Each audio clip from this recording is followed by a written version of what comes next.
Et je suis en train de câbler une longe de 3 mètres, diamètre 12 en chanvre. Donc là, j'ai mis mes 3 fils. J'accroche à mon tableau, je prends mon petit crochet, je tire à la distance pour avoir une longe de 3 mètres.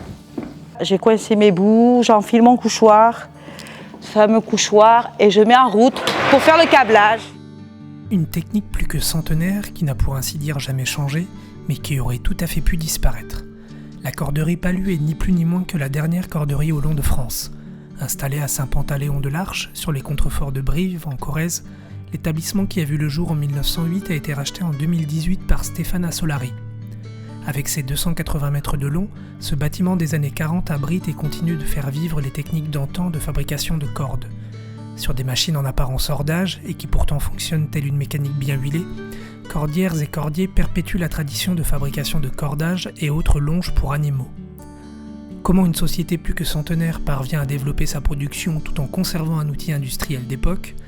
Mode d'emploi vous amène aujourd'hui dans les entrailles d'une étonnante entreprise, l'établissement Palu, dernière corderie au long de France. C'est en 2018 que Stéphane Assolari a racheté cette corderie datant du début du XXe siècle, qui était à l'époque en déclin économique. Cet ingénieur, spécialiste de la déformation à froid des aciers dans l'industrie automobile, a mis tout son cœur et son énergie pour faire revivre l'âme de ce lieu chargé d'histoire. C'est un lieu particulier, c'est une corderie traditionnelle au long. La dernière en l'état, qui date des années 40, construite par les cordiers eux-mêmes. Elle fait 280 mètres de long sur 16 mètres de large. Et tout ce qui s'y trouve à l'intérieur, sauf les cordières et cordiers, est d'époque. Alors une corderie au long, c'est ce qu'on voit derrière moi, c'est-à-dire que ce sont des métiers accordés qui font 150 mètres de long pour ceux-ci. On fabrique les cordes et les ficelles comme on les fabriquait à l'époque, c'est-à-dire en tirant nos fils sur des grandes longueurs, en les retordant, les assemblant entre eux. Et puis ensuite, on vient les encoller et les polir. C'est tout d'abord un vrai coup de cœur. Vous rentrez dans ce lieu, vous êtes happé par l'histoire, par ce savoir-faire manuel, par les gestes qui sont faits par les compagnons. Et puis vous vous dites que c'est un savoir-faire qui risque de disparaître. Et là, je crois que je suis tombé amoureux du métier, j'ai pas voulu que ça disparaisse et je me suis jeté dedans. C'est en 1908 que la corderie Palu sort de terre. Au fil du temps et des générations, l'entreprise connaîtra des fortunes diverses, au point de frôler la disparition pure et simple dans le courant des années 2010. Au rachat de l'entreprise, plus d'un siècle après sa création, Stéphane Assolari misera sur le savoir-faire artisanal des ouvriers et sur la conservation de l'outil industriel de l'époque. Aujourd'hui en phase de croissance, l'entreprise recrute afin d'étoffer son équipe de compagnons cordiers. Alors aujourd'hui, on se soigne, on n'est pas encore totalement guéri, mais on avance progressivement grâce notamment à des nouveaux clients qui nous ont offert des nouveaux marchés. Il y a un vrai retour vers la production locale, le savoir-faire artisanal. Et donc ça nous a un peu porté à la sortie de la pandémie. Et on est plutôt en phase de croissance. Voilà. Donc aujourd'hui, on est passé de 6 à 14 collaborateurs, compagnons, et donc on est en phase de développement. Mais on n'est pas totalement guéri. Je crois qu'on ne peut pas reprendre une entreprise comme celle-ci si on n'a pas une vraie passion ou on ne tombe pas amoureux à la fois du lieu, du produit.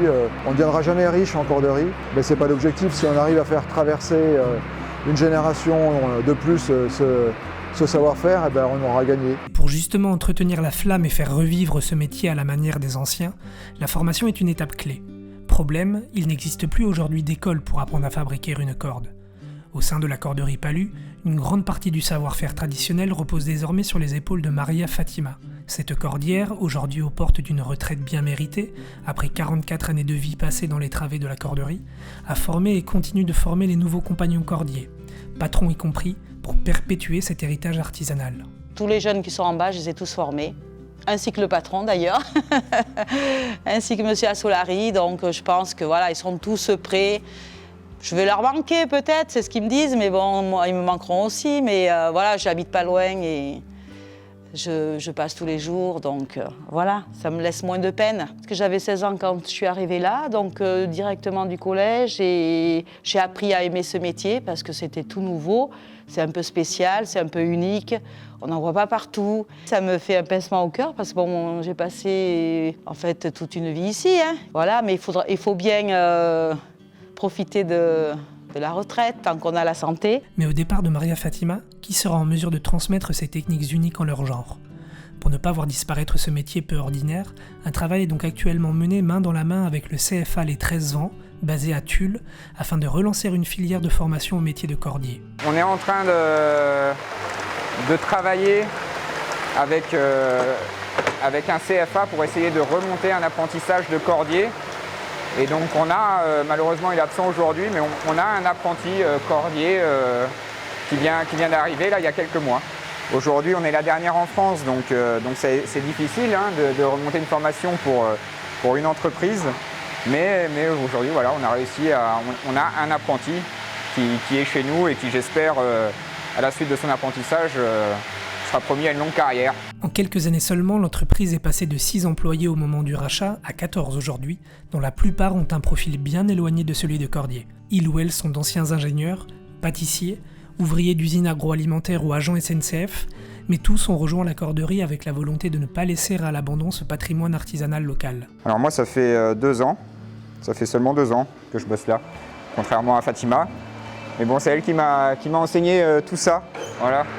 Donc moi là-bas j'ai un diplôme d'ingénieur et voilà, je travaillais à la SNCF et j'ai choisi de changer de vie un petit peu il y a 2 ans pour trouver un métier qui avait du sens. Alors ça m'a toujours plu ce que j'ai fait à la SNCF, mais aujourd'hui j'avais besoin de retrouver du sens et quelque chose d'un petit peu plus concret par rapport à ce que je faisais avant. Donc là, ici on est vraiment dans le concret quoi.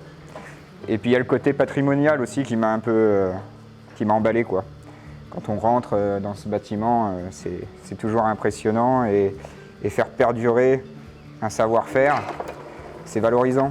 À l'extérieur du bâtiment historique se trouve également un atelier de tressage, destiné à la fabrication de cordes qui vont s'adresser au monde agricole, aux chasseurs ou encore aux professionnels de la tapisserie, les principaux débouchés restant l'univers du jardinage et de l'élevage. Au total, l'entreprise propose aujourd'hui près de 2000 références de produits, dont près de 500 sont fabriquées quotidiennement.